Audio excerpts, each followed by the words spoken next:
Is now starting. All attendees are in listen-only mode. Okay, good day, everyone. I hope you all are well. Thank you for joining in. Regardless of where you are, hope you're safe and well and sound. So today we're going to talk about a very important topic, from crisis to control, and the key role of the project management office in this entire equation. I've been talking about this topic. Some of you may have attended a previous webinar in which I had talked about the fact that we obviously need to deal with this pandemic in a proactive, constructive, all the positive words you can think of, in a forward-thinking, learning manner, with positive energy, and all those things that you will hear the gurus of the world talk about at the moment.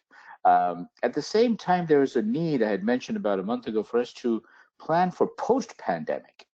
I mean, there's obviously a need to go through this wave of the pandemic, but then what's going to happen when the pandemic subsides and we're back to quote unquote normal, whatever that will be.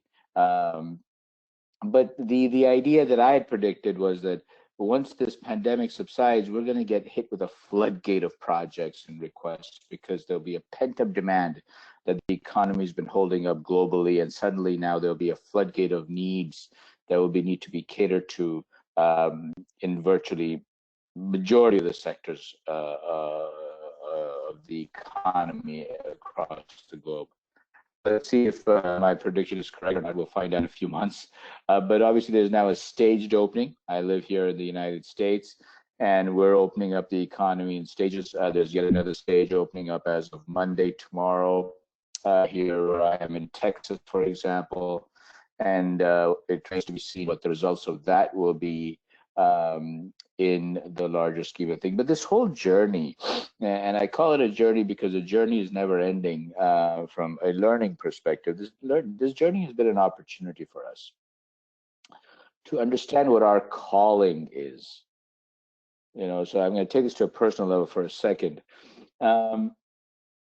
We have been hit with this pandemic. It's hit us in different ways. And one of my mentors says that there's never any negative news. News is always an opportunity for growth and evolution and moving to the next stage, whatever that next stage may be. We don't want to be the dinosaurs of the past. We want to be those who are going to be resilient and persistent and robust enough to move on and continue on with our organizations into the future. So let's have a conversation today about project management offices. What can a project management office do in an environment where there may be some shock waves, where there may be a sense of crises, a sense of extreme uncertainty?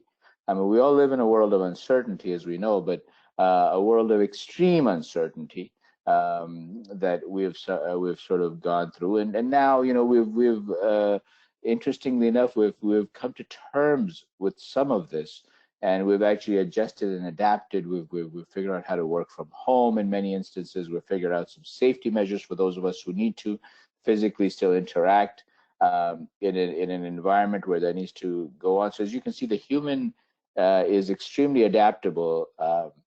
So we likewise need to be that in a PMO in order to deliver that value. I mean, the need to deliver value is still there, regardless of what environment you're in. And obviously, at the moment, a key role that a PMO could have played, for example, and should be playing, is helping out with business continuity, disaster recovery type of initiatives. That should be in any organization's sub-strategic plan, if not in the main strategic roadmap. Hidden underneath every strategic plan is the need to monitor and manage, business impacts. This one obviously was a little bit of a curveball for most of us, but nonetheless, that needs to be built in. So I just wanted to share the latest COVID facts. Everybody's talking about COVID, so why not me as well? I picked this up last night, so this is about 12, last night for me, so it's about 12 hours ago. This data is valid as of 12 hours ago from the World Health Organization. Worldwide, these are the numbers. We've got confirmed cases of about 3.42 million, again, that are being reported. It's likely higher, right? Many parts of the world are probably still, the data is probably a little behind. Of the 3.42 million, let's talk about the good news. The good news is over 1.09 million, so almost 1.1 million of our fellow human citizens across the world have actually recovered from this. So there's a silver lining here. Unfortunately, we've had about 250,000 deaths across the world so far. Again, that number is likely to rise, and it's probably a slightly dated number. So unfortunately, the number is probably a bit higher as well. Okay, so those are the numbers there. Now, I'm going to put that in perspective here with the United States, where I am.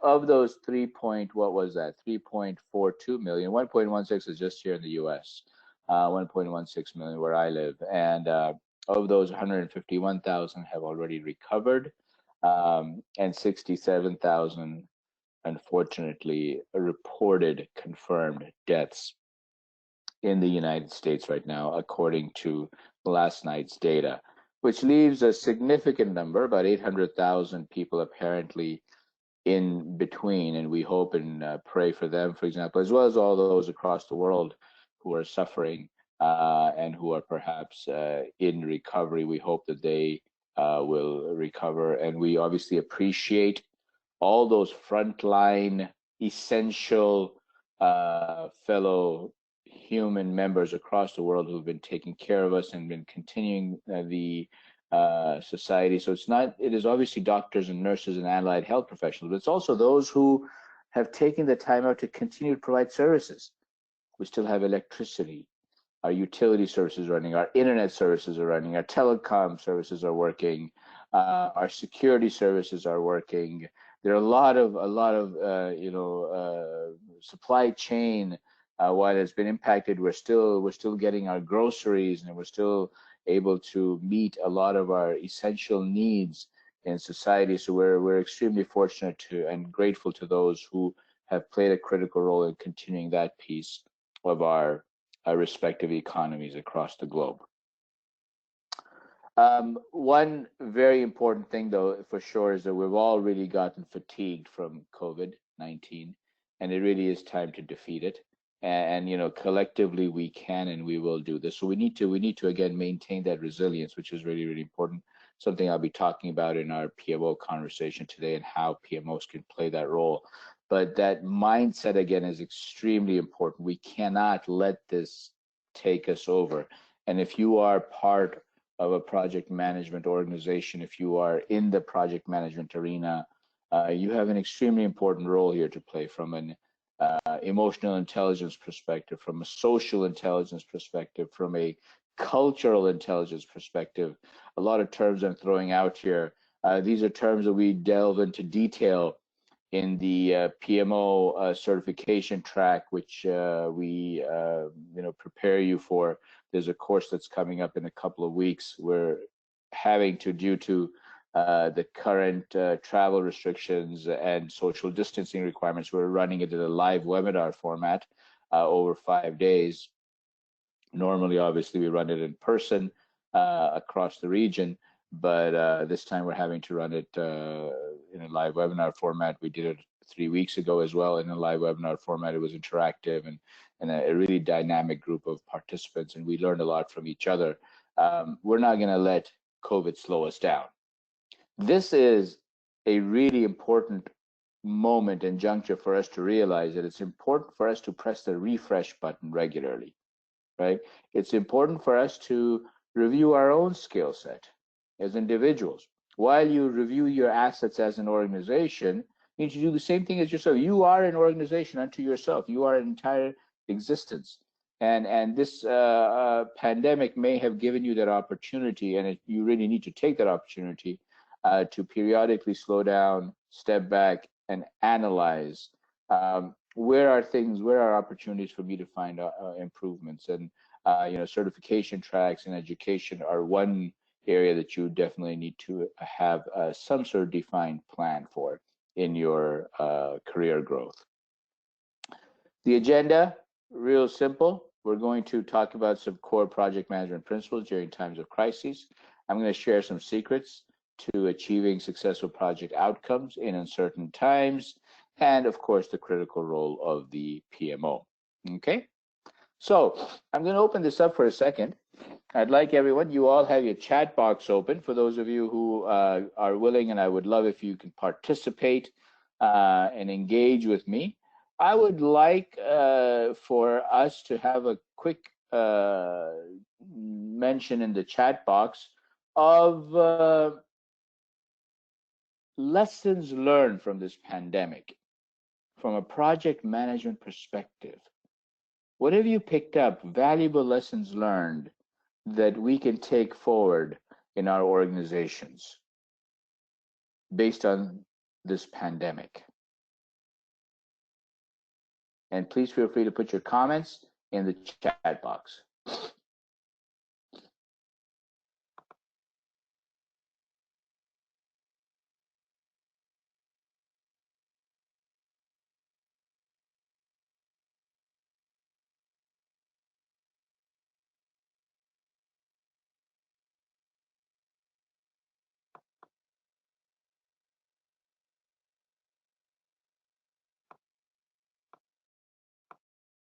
I'll give it a quick minute.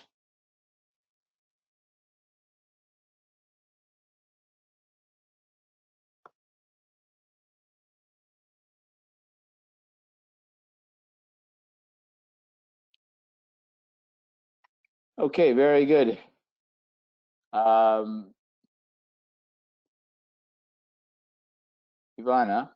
can I see the chat box?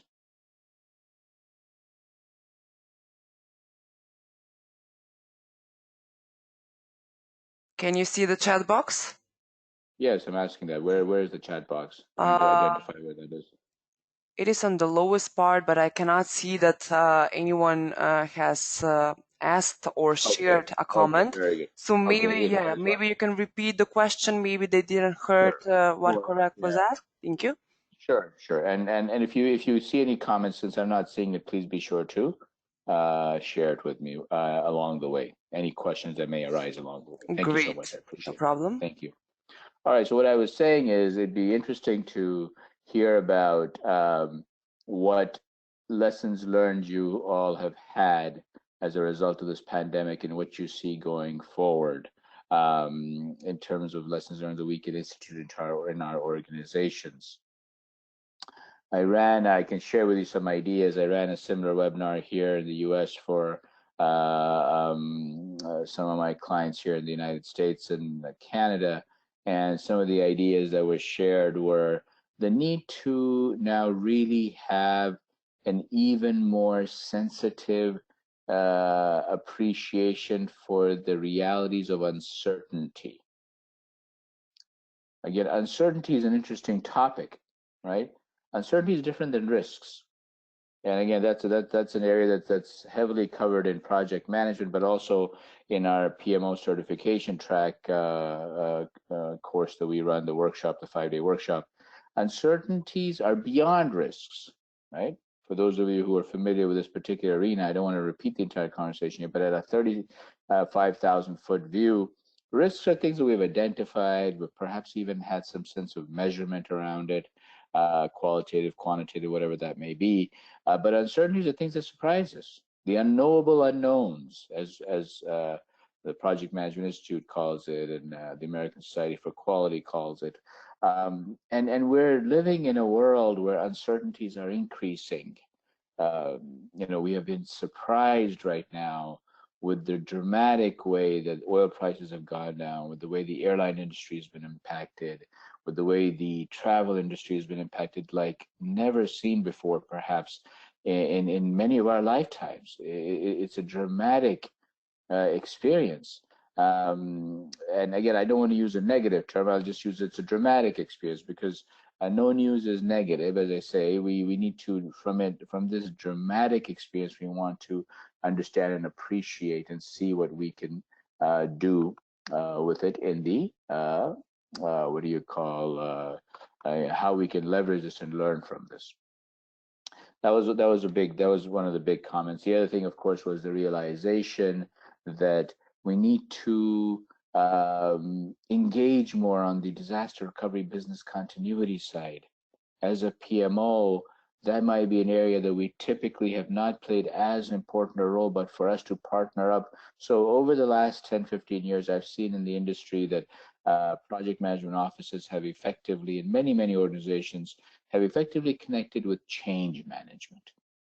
So OCM, organizational change management, they've effectively partnered and aligned with that in many, many organizations that I've seen, including several in the GCC region that I can share examples of, where we've done a lot of consulting and coaching and mentoring. But at the same time, there's a gap that I have seen in several leading successful organizations, which is that partnership with the area of business continuity, disaster recovery. They are often running as two separate trains, two separate value streams, and unto themselves they're delivering value, but that partnership there, that alliance, that the dotted line connection between these two entities would further add tremendous value and capacity to our ability to adapt quicker when crises like these or dramatic events like this happen.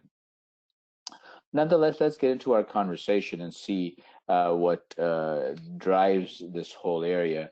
The one thing that remains consistent, folks, is that we must continue to maintain a critical set of principles that drive our organizational success. And that's no different with your project management office, right?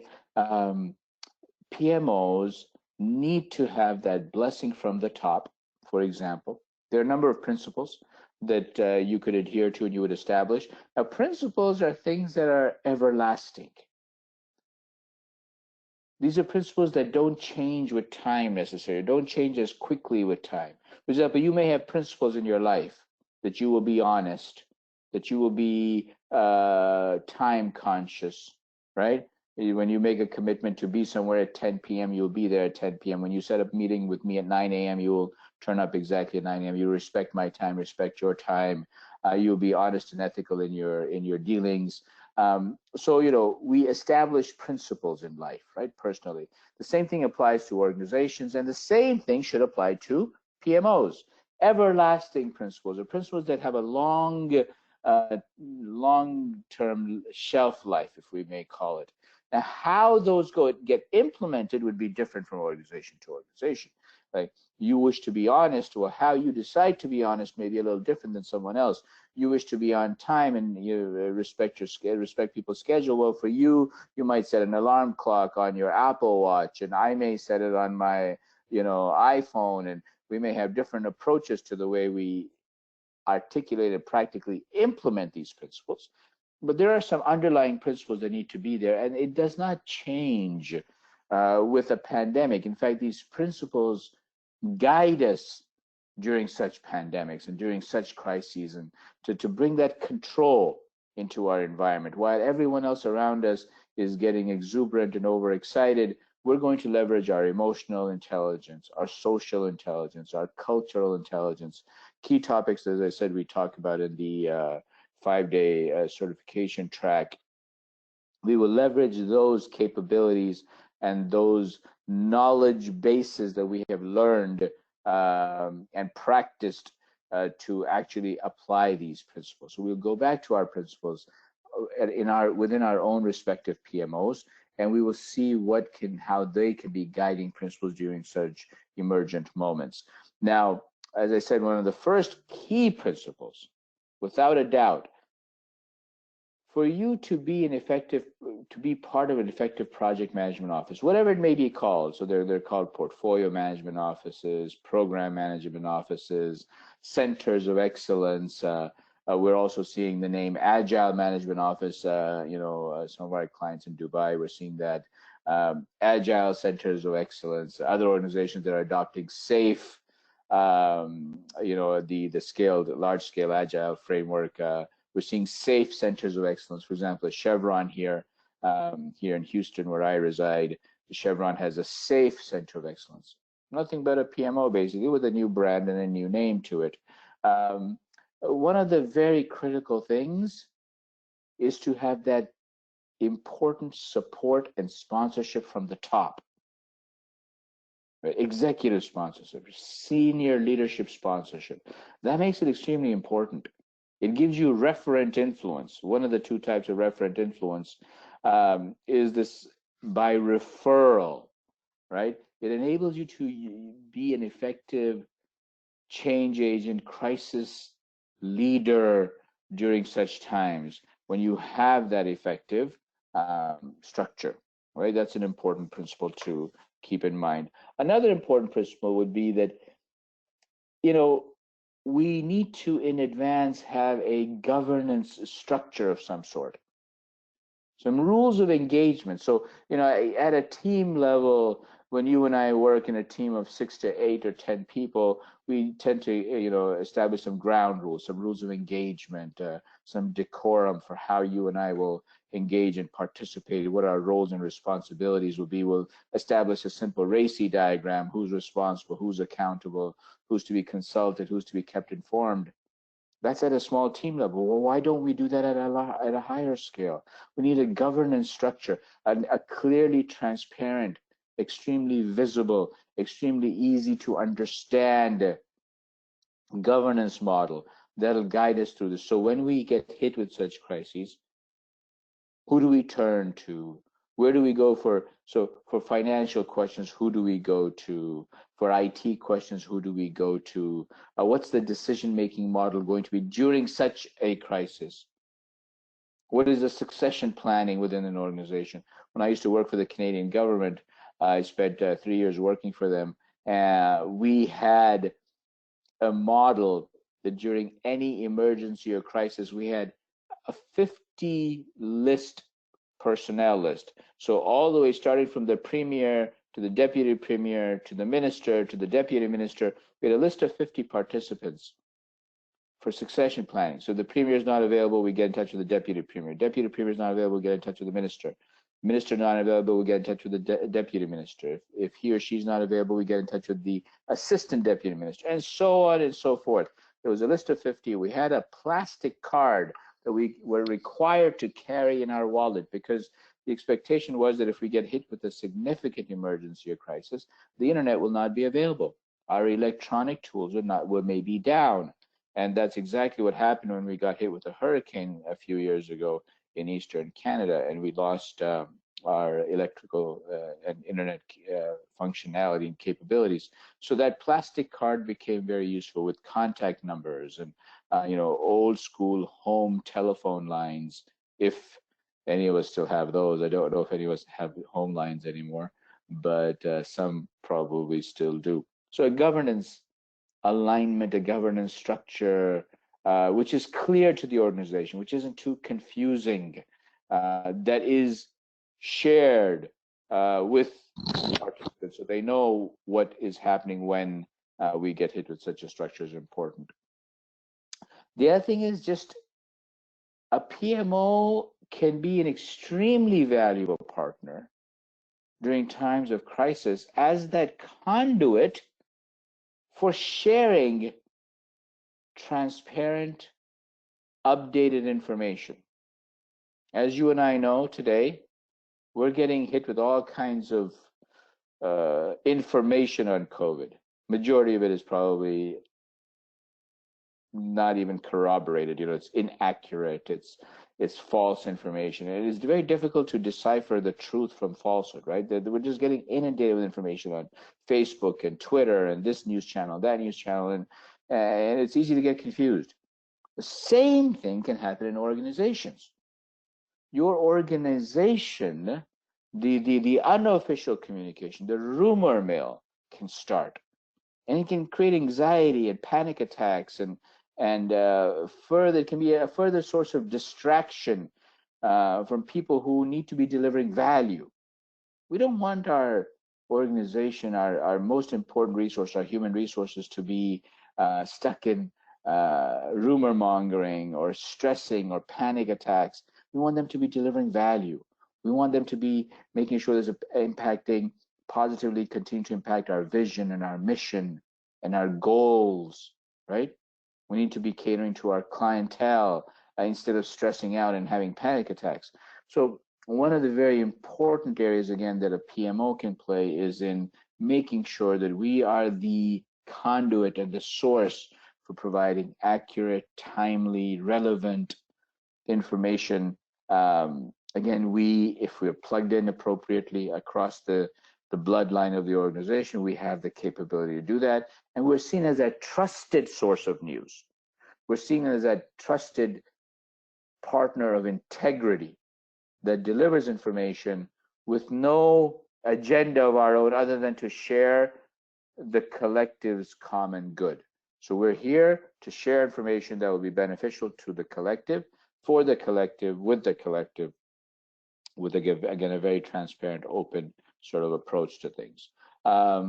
Again, the other very critical thing we need to always be prepared for, when we estimate in the agile space now, several of you may be working in agile environments. In the agile space, when we're estimating, we typically leave a certain percentage for the unknown, unknowable unknown, the uncertainty. So we don't fill our bucket with work. We leave a certain amount of flow capacity. I'm using some technical terms here. My apologies for those who may not be familiar, but these are things that we can cover in detail in subsequent webinars and sessions that you may attend with us in certification tracks. We leave a certain amount of capacity for things that will surprise us. So we need some adaptive capabilities and services, right? We need to be adaptable. We need to be agile and nimble to be able to cater to the market. So we have built this in already. We've built in some level of capacity. Now, of course, no one would have built in the capacity for something like COVID-19, I would anticipate. I would venture to guess even military establishments might have been a little bit surprised by this one. But nonetheless, we build some capacity for adaptability, for being able to pivot very quickly to provide services. Just look at the economy right now. Look at those who are succeeding. We're seeing some organizations and some businesses pivot themselves very quickly to be able to continue to survive and sustain themselves during this time, right? And it's phenomenal, right? So it is amazing. So what we're seeing here is that, for example, the restaurant industry has pivoted itself. A lot of supply chain and organizations such as the Amazons of the world, the Zooms and the GoToMeetings and the WebExes of the world have pivoted themselves and offered opportunities. Any business that can facilitate work from home capabilities is currently pivoting itself to try to fit into that space. There are a lot of opportunities here still. Delivery services have adapted themselves. There's still a lot of opportunity. There's still a lot of hidden gems here for us to pick up on, right? So that ability to adapt is something that, again, a PMO can help an organization pivot. Because what is a PMO? In many organizations, the PMO, or a very successful PMO, I will say, is one that is the enabler for the strategic goals of the executives. So these executives are way up here. They issue strategic goals and establish a vision and all these fancy big words. Well, all these fancy big words have to happen now, right? You've got Vision 2030, for example, in KSA. So in the kingdom, there's Vision 2030 issued by, the Crown Prince and the respectful leaders of the country. Well, they've issued the vision. That's it. Now the enablers have got to make it happen, right? They've established VROs, Vision Realization Office. What are VROs? Nothing but PMOs, basically. They're a type of PMO. So in the kingdom, for those of you who are in the kingdom, you'd be familiar with these VROs if you're working in government agencies and entities. These vision realization offices, right, are nothing but an arm of a PMO type of entity. They're the enablers for this vision. They're the ones who are going to make this practically, realistically happen. Establish the realistic roadmaps, establish the realistic release schedule for the value delivery that is anticipated so we can attain that vision 2030, right? So for us as PMOs, members of the PMO, we can be that phenomenal arm as we need to pivot and the strategy needs to pivot. Guess what? Who's the most effective to enable that pivoting? We as members of the PMO, we as strong partners of the business and the engineering arms and the IT arms and the marketing arms and the legal arms, we can enable this most effectively. The other critical area, of course, in principles is that we need to be exhibiting. This is a little bit on the personal side, but professional side as well. We need to be exhibiting the best of the best. We need to be leading by example. Now that sounds very simple and very romantic, but it's a very serious message. When everyone else is in crisis mode, when everyone else is in panic mode, how will you stay resilient and stay firm? How will you maintain your sanity? How will you maintain your emotional intelligence, your social intelligence, your cultural intelligence? How will you take a nervous group of team members and collectively convert this nervous energy to positive energy? How will you do this in an environment where we're working virtually together, where we're not physically there, where you can't go and shake someone's hand and pat them in the back and say everything's going to be okay? You know, you're having to do this virtually. Are our PMOs ready for that? Have they been prepared for that? Have they been trained for that? That's an important principle that we need to be concerned about, that we need to build into our organizations. I see that as a gap in many PMOs today. And that's something that we probably need to put in our future roadmap. And of course, we're never satisfied, right? We're never satisfied. We are looking for continual improvement at all times. So regardless of where we're at, one of the things that really enables us to meet challenges of today and tomorrow is to constantly challenge the status quo. And there's no better vehicle to do that in an organization than a PMO. Because we've got our tentacles potentially in many strategic, critical projects and programs and portfolios, we're leading transition, we're leading disruption, we're doing transformation, all these buzzwords that are out there nowadays. Because we're doing these kinds of things, there's no one better than us to build that out from a continual improvement perspective. And the last comment I'll make about principles before I go on to my next section of the presentation is that we also need to temper things with reality, okay? And again, that's the message that a PMO can convey. There's a lot of pent-up anxiety that has been exhibited by several. Many of my clients, I deal with a lot of Fortune 500 clients in the US, Global 2000 clients across the globe. And there's a lot of anxiety, concern, and some of us are over revved up. The engine has been over revved. We need to take it easy a little bit. Relax. Take care of your health. Take care of your family. Maintain your own sanity, for goodness sake. Don't have heart attacks here, okay? Relax, take it easy, breathe, exercise, take time out, and talk about these things. Connect with people at an individual level. Take 15 minutes to talk on Skype or whatever, Skype for Business or WebEx or Slack or Microsoft Teams, whatever that you use in your organizations, to make sure everyone's okay. Connect with people at a human level. People are concerned. Maybe, heaven forbid, someone in the family is sick and someone's needs are not being met, and so on and so forth. And they're not being able to travel and meet a loved one, or all kinds of personal things may be emergent that are affecting their value delivery towards the organization. So we need to have a message there that we're going to maintain our sense of humanness in this whole equation. We're not robots. We need to still maintain that human touch, right? From that perspective, this has been a learning curve for many who have, in several parts of the world, in several industries, working from home is not something new. But for many others, and for many industries and many sectors, it's been a whole new experience. So we need to have a principle that talks about that need for the human touch, that human compassion and understanding. That's important. I don't know how to word it in a more refined manner at the moment, but there's a need for that. And again, the PMO can convey that message when we're so bent on numbers and KPIs and metrics and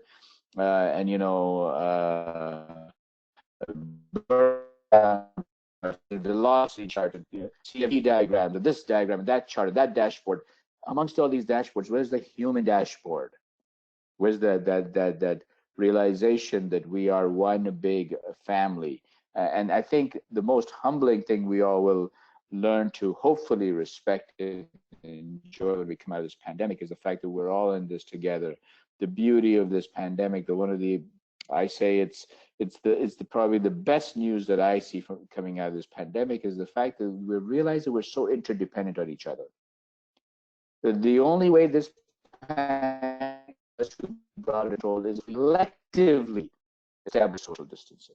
So me alone, if I individually establish social distancing, it's not going to work. It doesn't work. There needs a collective, and that's a very humbling experience. The fact that across countries, across cultural lines, across gender lines, across ethnic lines, regardless if you're rich or poor, or tall or short, we are all in this collectively together. That's a phenomenal realization. All right, let's quickly get into some quick basics, and then we'll continue into the conversation of some practical things that you and I need to be doing. Number one, we remind ourselves that projects are temporary, right? So we have some end goals, some defined objective. Well, during such crises, to bring control to the equation, because we know, look, pandemics are temporary in nature. Sometimes they don't feel like it when you're going through the journey, like when you're in a plane and you're going through a lot of turbulence, it doesn't feel like this turbulence is ever going to end, but nonetheless it does end, and you do land safely eventually, right? The same idea is here. There are temporary initiatives that we need to take right now as an organization, and the PMO needs to step in real quick to either whether it's to prevent the bleeding, to temporarily, do whatever it is that needs to be done in your organization so that we can survive and sustain ourselves. And yes, unfortunately, during such times, we've seen many projects being killed. We've seen many projects being terminated. We've seen many projects being put on hold or scaled down considerably. And let's face the reality. This economy has been hit. But nonetheless, this is where the definition of a project comes in. Now, our projects go through a journey known as this cone of uncertainty, right? All the major bodies of knowledge out there talk about this. Our role as a PMO is to take our organization from all these problems or crises that are emerging and bring these things under control to be more solution oriented. There's a lot of noise, a lot of chaos out there. Well, we make it chaotic. We bring order to the chaos. That's the role of our PMO, right? And we be solution oriented. So it's great that people are bringing problems, but we've got to flip that conversation around and say, okay, so what's the solution? You put on your coaching hat. Again, the arc of coaching, something that Lisa Atkins, for example, she's the queen of the space of coaching. You could check some of that out. That, again, is part of our certification track course. In that we spend a lot of time talking about the art of coaching and the arc of coaching, in which you have that you built in and you instill in people the solution-oriented mindset, and you take them through this cone of uncertainty. We live in a world where we don't control everything. Enterprise environmental factors. There are external factors, internal factors that you and I have no control over. We have no control over COVID-19. We cannot control what's happening to oil prices. We cannot control the fact that we have had to institute certain health measures and safety measures as a mega surprise that has impacted us, that has taken us beyond our comfort level, right? As I say, staying in our comfort level is not growing. The only time we will grow as individuals, as teams, as organizations is when we're getting it out of our comfort zone, right? So we are constantly reminded that not everything is controlled by us, but despite the fact that we don't control it, we still need to be delivering value, right? So regardless of what's going on externally or internally within the organization, our PMOs need to still have some level of resilience to be able to deliver value. Now, what do we do here? How do we build that resilience? One of those resiliences is to have processes in place, procedures in place that forecast and predict such events. In case of such things, these are the things that you will follow. These are the guidelines. So we've already built it in. We practice these, right? So many of the clients we have dealt with in the GCC region, for example, are from the military arena. They have fire drills like twice a week.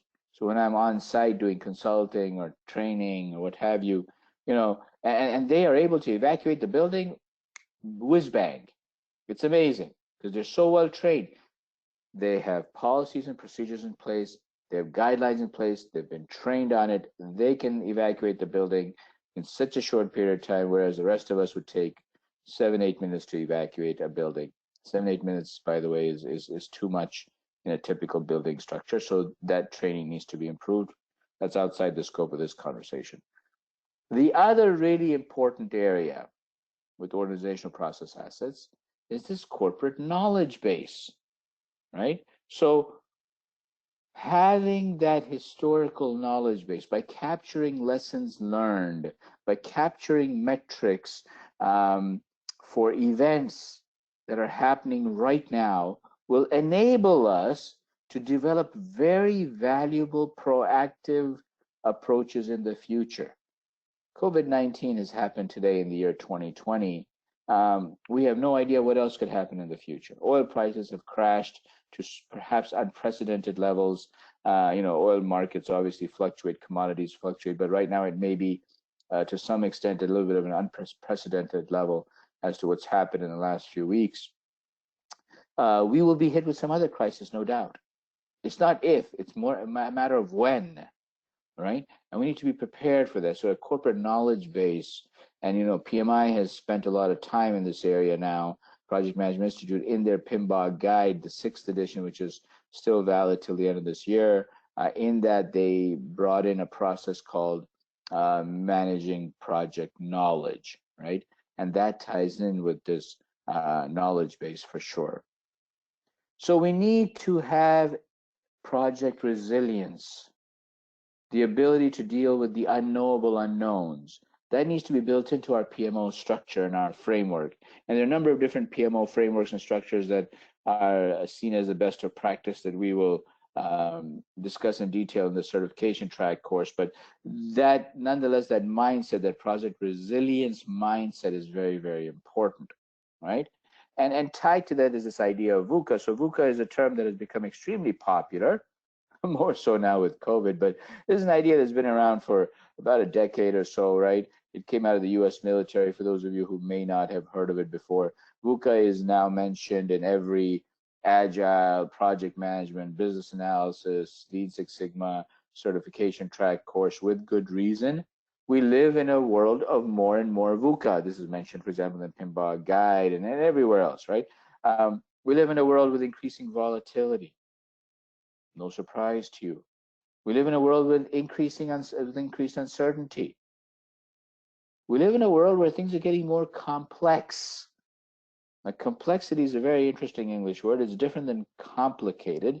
Complex takes it to a whole other level. It's a longer conversation that I would require about half a day to really get into the full depth of what complexity is. But a really simple explanation is that you follow the same steps, yet the results are different each time because there's so many interdependent pieces.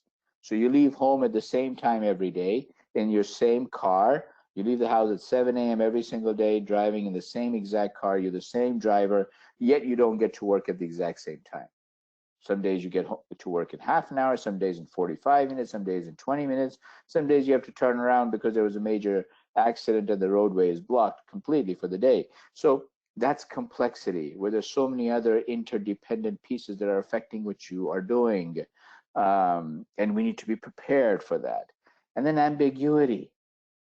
Ambiguity is where there's a lack of clarity, right? And that happens at so many levels within an organization: portfolio level, program level, project level, enterprise level, value stream level, release train level, solution train level. There's ambiguity in at so many levels across the organization, at a theme level, at a tribe level, at a chapter level. Again, depending on the methodology and framework you're using, some of the language I'm saying here would be relevant for you. So we live in a world of increasing VUCA, right? And the PMO, again, is that trusted partner, needs to be that trusted partner, seen as that partner with integrity to be able to help us, persist through these four alphabets. I'm going to stop here for a second before I go to the next slide. For you to be seen as a trusted partner with integrity, you need to build that relationship, okay? PMOs need to have a branding arm, not to be seen as a police force, not to be seen as command and control, not to be seen as like the principal of the old school times, the strict principal with a stick in his or her hands. No, we need to be seen as trusted collaborative partners who are here to help, who are here to reduce the pain, who are here to ease the journey forward, who are here to challenge the status quo and make us better, right? That's the idea here. So you've got to build that relationship for you to be able to take your organization through times of uncertainty and volatility, complexity, ambiguity, all of these things. Okay, so we need obviously an integrated risk management approach, which has become so much more evident at the moment in organizations, the best of the best organizations. I don't want to give names right now, but of a lot of clients I'm working with right now, both in the GCC region as well as here in North America, we're seeing that integrated risk management approach has a lot of gaps, and we're now piecing it together sort of proactively, reactively rather than proactively, unfortunately. And that's more expensive, more prone to error. Whenever you're reactive, it's typically more expensive, not as fulfilling, not as nourishing, not as complete, not as thorough. But nonetheless, we have to at least react when we get hit with surprises. So now the lesson learned is that as we go forward as PMOs, we will really challenge the organization to see if we genuinely have an integrated enterprise risk management approach. Risk management is dealt with in the finance area, the engineering area, the IT area, the legal area. But where's that integrated risk management area? Where do we tie risk management from finance and legal and engineering and IT? How do we tie all that together? That's missing in a lot of organizations today. The best of breed organizations drop the ball in that particular area. So we need that integrated enterprise risk management approach, which is not restricted to just one silo. All right, I wanted to go through 10 points real quick that we can, partake and engage in as PMOs right now to bring some order to this chaos and crisis, or at least some order. I can't say that we have magic bullets. Number one, we need to be that trusted partner that can assist our project managers and program managers who are in the war zone, who are in the front line. Our project managers are the ones they've got their hands dirty right now, right? So number one, we need to have done, COVID's been going on for a while, so hopefully number one's already been done. This should have been done a couple of months ago in your organizations. where you assess the impact of COVID-19 on your portfolio of projects and programs, right? And there should have already been some rational assessment and practical response to this outbreak and its impact on your specific set of projects, okay? With minimal damage to the long term, minimal damage to your reputation in the market, minimal damage to your brand. So there should not be a reactive, emotional decision. This should be a very rational, logical decision, tempered with reality, tempered with the financial challenges that are out there in the market that your partners may be dealing with. The second thing is business continuity, right? As I've already mentioned this, I've been harping about this a lot in the last 45 minutes with you, that, we have realized now that as a PMO, we are we need to play a critical role in partnering up with our business continuity friends across the organization. All right, what are we doing today as a PMO to prepare for tomorrow's next crisis, emergency, unknown, surprise, dramatic event? What are we doing today? What's our prep? We need to think that through and have a structured approach. Number 3, as I said, we need to be that reliable source for that single source of truth. Again, that will only happen if you have built a relationship where people trust you, right? If you call me and give me some information, if I trust you, if I feel you're a person with integrity, the information you share with me, I will value it and cherish it. But if I don't trust you, if I don't feel that you have integrity, then whatever you tell me, it'll be in one ear, out the other. I'll question everything you say to me. At this point, we need to cash in on that trust that we've built, hopefully, right? And that doesn't happen when you're a PMO who's command and control, who's dictating with a stick. It doesn't work that way. It happens when you build that relationship of trust. Number 4, we need to support learning organizations. If we are not in an environment, if we feel that our organization is not a learning, or you can look up the word learning organizations. That's a term out there. Organizations need to be learning entities. That's the only way we're going to survive. Otherwise, you're going to become outdated and become a dinosaur real quick. Your competition is a learning organization. You need to catch up. Otherwise, you will become redundant very quickly, right? So we need to manage project knowledge, as the Pinball Guide, for example, has stated, and so many other guides and best practices out there are teaching this. Even, Excellus from Europe and so on and so forth, many entities out there. This has become extremely important right now. Organizations in the US, for example, where I'm primarily doing most of the work right now because of travel restrictions, have built-in plans for how to continue to operate if over 50%, one of my clients has got a plan in place that if over 50% of the resources have to call in sick, or they're not able to come to work, or even engage from home because maybe they have a family member who's sick. Is your organization prepared to continue to deliver the same amount of value with half the resources? Another organization I know here in Texas has got a plan for 65% of the resources not being available. So only 35% potentially, if that were to happen, will your organization be able to continue to strive and thrive and deliver value and sustain itself and still meet the strategic objectives of the organization? That's something to challenge yourself and think through. Number 5, we need to have a very honest analysis of our PMO. And this is not something we need to do later. Right now, while we're in the storm, we need to also be doing this. What are our genuine strengths and weaknesses? Where are we seeing opportunities and threats? We need to build a more robust PMO roadmap. What's our purpose? At a time of crisis, we've been running around bothering people, harassing people for Excel spreadsheets and metrics and risk assessments and risk registers and all these things over the years, you know, red, amber, green reports, status reports, dashboards, this and that.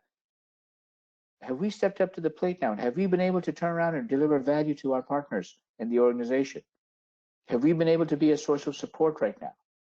If not, what's wrong with the equation? Let's not make ourselves redundant. One of the things I've had opportunity to, and the good fortune to present several times in the GCC region, for example, Saudi Council of Engineers, and I did a presentation there, and one of the things I talked about is the fact that there's a lot of data out there, and clients I know who have shut down PMOs.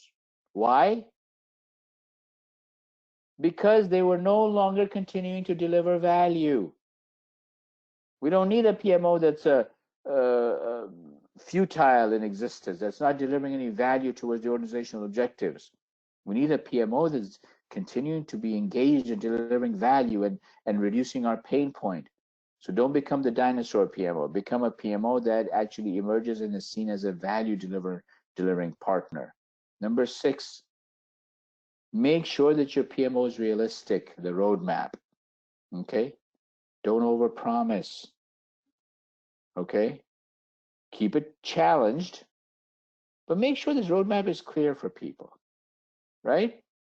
Just like when you travel now, we have all these, you know, tools. So I have my fancy iPhone here, for example. You know, we have Google Maps and Waze and Apple Map and so many maps that give us a clear roadmap if I need to go from destination A to destination B, right? We need to have a roadmap where we can communicate, we can leverage it to communicate to the organization. How are we going to enable the strategic value delivery of the organization? And in times of crisis, that becomes even more important when everyone's confused and running around with their heads chopped off. People are remote, people are confused, people are intermittently plugging in. I was talking to a client in Oman recently, and they were saying that they're having a significant challenge with a lot of their resources not connecting in. They use, I think, Skype for Business or something. They're like, people sometimes they turn up for the meetings. They're not used to working from home, so sometimes they turn up, sometimes they don't turn up. Their deadlines are being missed, and you know, everyone has an excuse for something going on in their personal lives, this and that. There's a fundamental problem there. The fundamental problem is that what I explained to this friend of mine is that they're missing that purpose. So Dan Pink talks about the fact that what motivates us is purpose, autonomy, and mastery. There are 3 things. Again, I don't have time to go into the details there, but purpose is one of them. If I see a purpose behind the deadline, even during this pandemic, I will take the time out to attend your Skype call. I will make sure that if you say 10 a.m., I will be there at 10 a.m. If I make a commitment for delivering this by Wednesday, I will ensure I do it because I see a purpose behind it. And in such confusion, it's easy to lose that purpose. Our PMO needs to play that role by having a clear roadmap. I, as an employee, I understand what my purpose is within this roadmap, even during times of crisis. Okay. Another important thing is for us to step back and see what services are being provided. We need to let people know what services we provide. Like when you go into a restaurant, you're typically presented a menu, right? These are the things that we offer you, sir or madam. Well, have you got a menu for the services that you provide? Perhaps you have services today that the rest of the organization doesn't know about. And it's too bad. Maybe you could help out during such a time of crisis. Yet I don't know that you provide these services, so I'm not turning to you. I'm confused.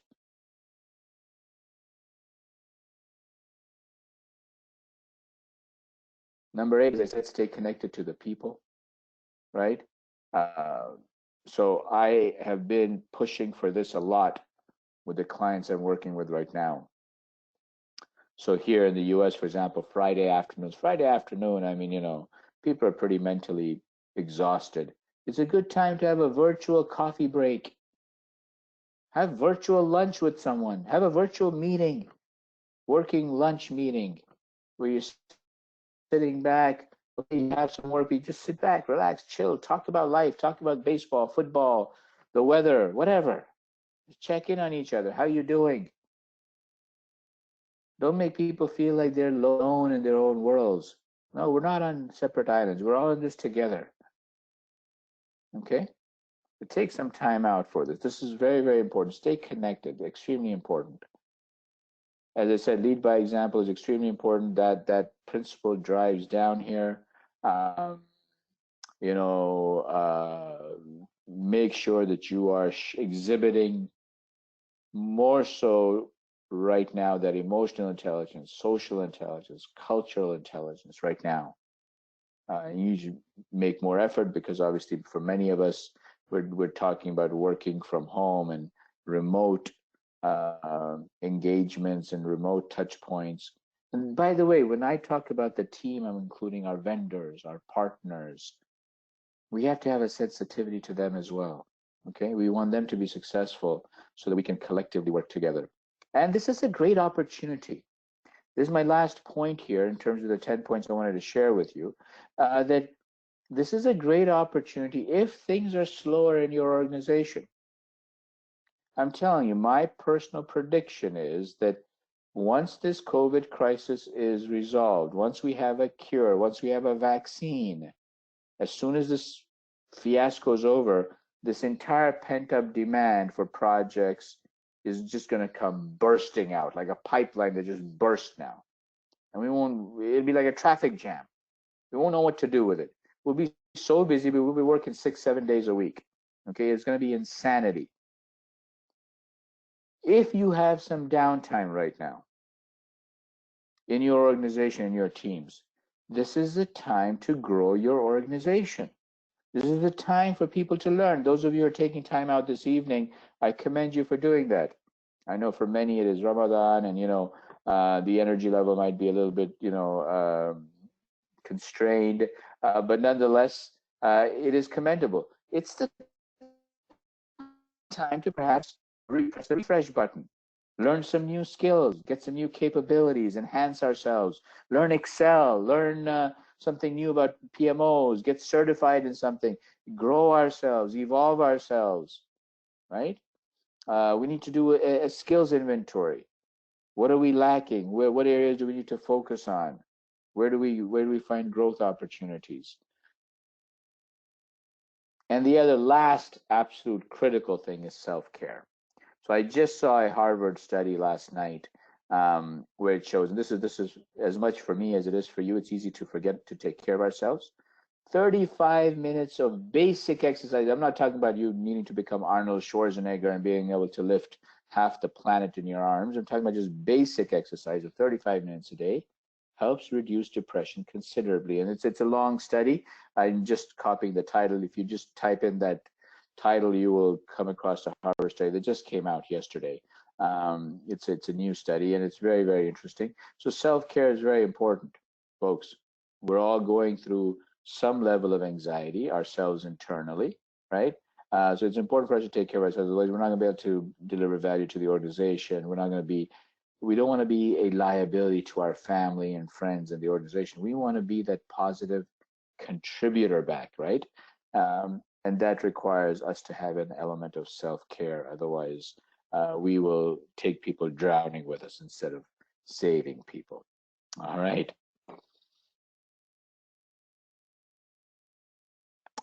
Okay. One last point I want to touch upon is that there are some emerging trends here that we're seeing. And these are trends that have been growing for a while, but I think this crisis may have accelerated the need for some of these emerging trends. One is managing a portfolio with a variety of flavors, I call it.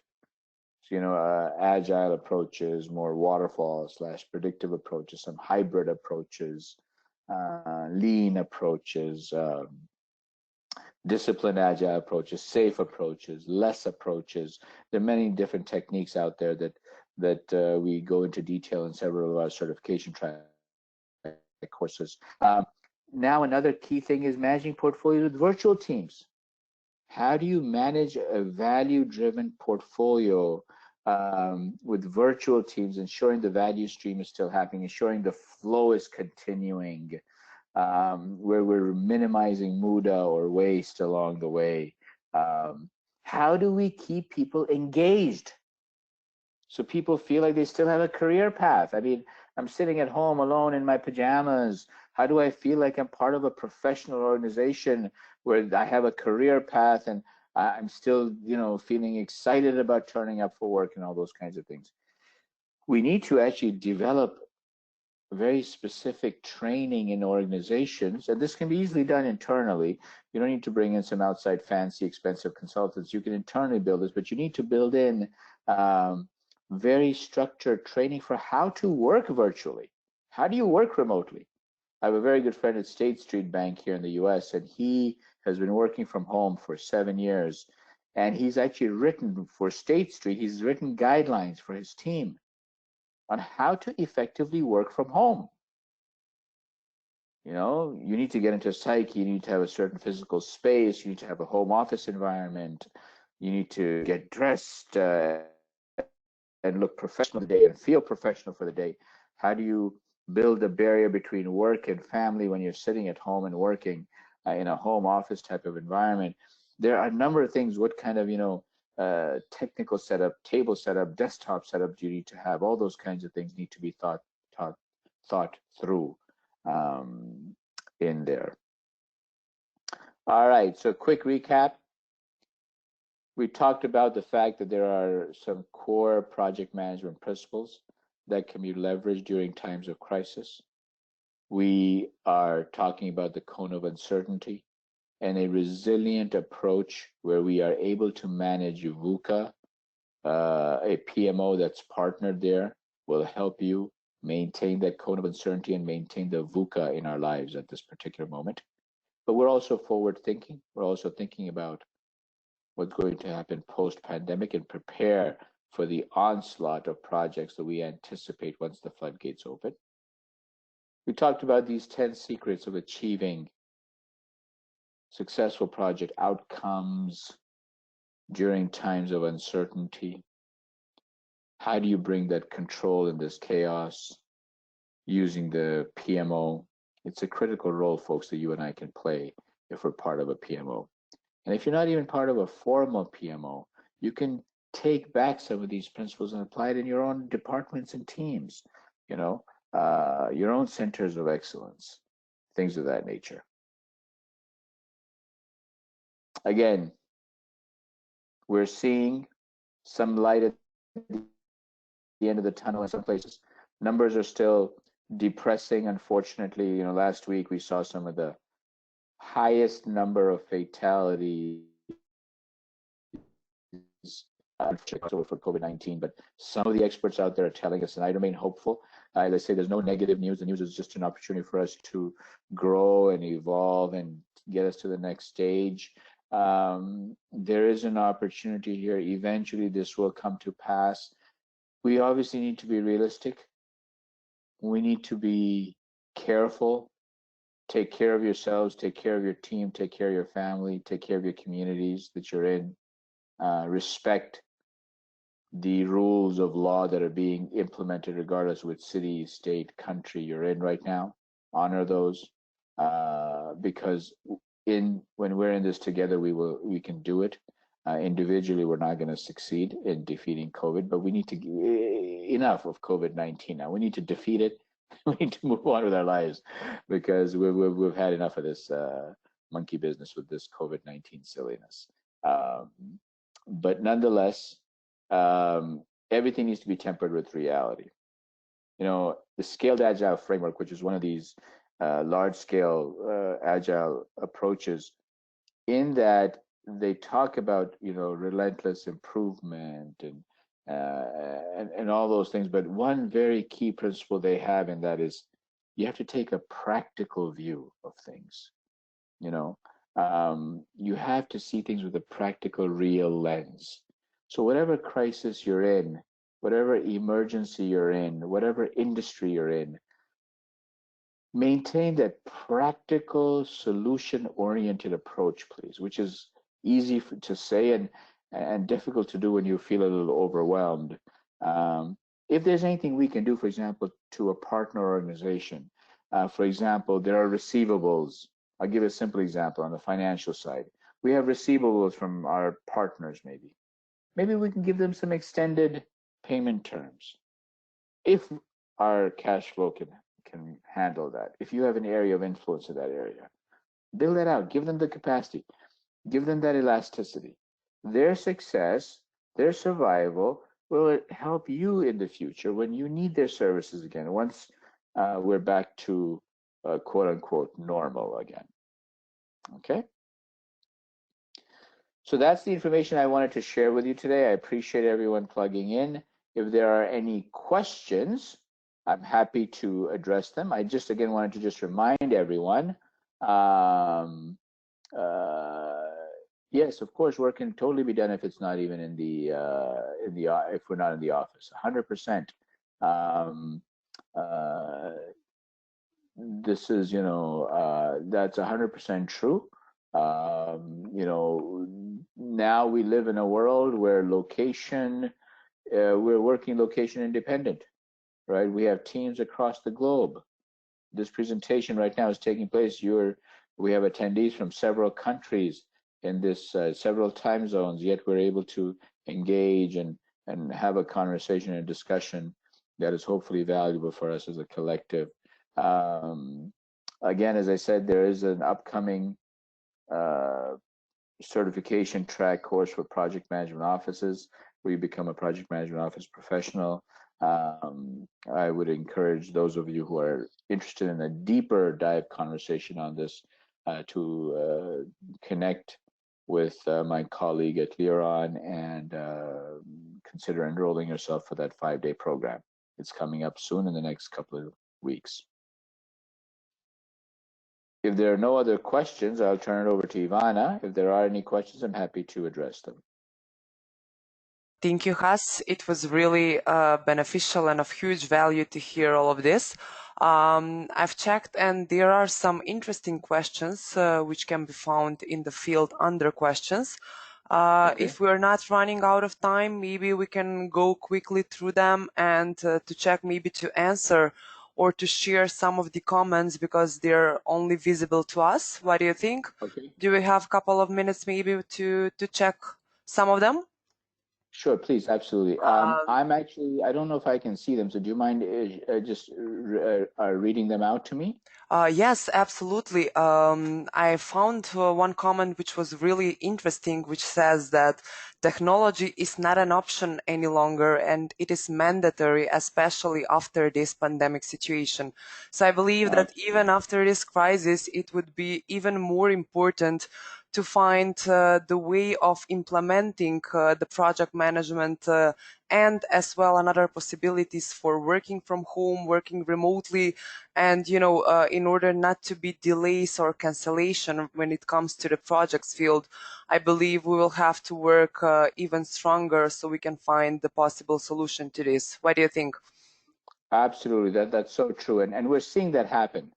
That is something that is absolutely happening right now as we're dealing with it. It's very, very interesting. We're dealing with the world where the logistical supply chain logistics have been affected. In the US, for example, 40% of what we buy at Walmart comes from China, for example, yet that entire supply chain from A to Z has been impacted. Yet we're seeing value being delivered. Organizations in hospitals, patients are still being catered to with a lot of personnel working from home. So we're already seeing that. We're already seeing, for example, Zoom, one of the providers, for virtual meetings, and that their stock has dramatically risen up in the last month or so because the features and functionality they provide, for example, is in such high demand right now. So there's a lot of opportunity here. A lot of opportunity for pivoting ourselves, pivoting how we work as teams and organizations. And the great thing here is that you're able to leverage resources when you give them more options. The mindset is not about whether you are physically in an office or not. And don't get me wrong, there's tremendous value in sitting together, being co-located, the personal bonds that can be built. But we're not going to restrict that anymore. The goal is to deliver value regardless, right? Regardless of whether you're in a physical co-located space where you have osmotic communication or not, we need to continue to deliver value and sustain ourselves. Yes, that's a very good comment, Ivan. Mm-hmm. Another one, which I find it really useful, and I think that most of the participants would like to hear the answer, says that fast transformation that happened during the pandemic, how important it is to have innovative IT project managers who are able to secure their data and information during this situation. It's extremely important. That's a really good question. I will give you an example. That's a really priceless question, I would say. During Hurricane Katrina, one of the largest, so Hurricane Katrina happened, if I remember, around 2005 in the US, in Louisiana. Many of you would have heard about it. And when that happened, one of the largest consulting firms, I don't want to give the name right now, but what they did is they went in and what they did is they collected data.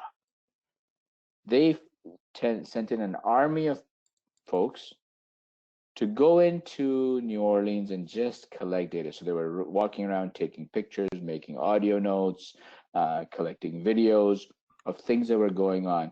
Later on, that data became extremely valuable information that we learned from. And FEMA and other entities then created projects out of that to build more resilient approaches to subsequent hurricanes. So we got hit with Hurricane Sandy in the U.S. after that, and Hurricane Igor happened in Canada, and then Hurricane Harvey happened in Houston. And while they were damaging, they were a lot less damaging thanks to the lessons learned from Katrina. So that's extremely important. We need to be very innovative, and we need to constantly challenge the status quo. The market is changing so rapidly. Absolutely. Thank you for the answer. And I'm going to go with one last question, which was how much you think work from home impacts the real value of the delivery of the project managers? Yeah, that's a really good question. The science, a lot of my friends are doing research in this space. We're trying to figure this out. And we're trying to collect the data. It's a little difficult to collect this data right now. But my comment comes back here to the fact that regardless of the way we work, we need to deliver value. And the way that works best is when you have a team that's driven and motivated and sees purpose. I encourage you all to watch, if you have not, or to read Dan Pink's book. So Daniel Pink is a current modern day expert, and he's written several books. But if you just type in Dan Pink on YouTube, you'll see his video on what drives us, what motivates us. Purpose, autonomy, mastery. It'll give you, it's a 17-minute, 20-minute video that'll give you a lot of insight. And if you get a chance to read his book, I strongly encourage it. Another book I encourage you to read is The 5 Dysfunctions of a Team. Again, an excellent book that gives you phenomenal ideas that basically conveys the message that regardless of whether we're in person or remote, or whether we're in the US or China or India or Brazil or wherever the heck we may be, as a team, we need to be delivering value. And if I see purpose behind that, then I will be motivated and excited, and I will find ways. There are those, they say, those who find excuses and those who find ways.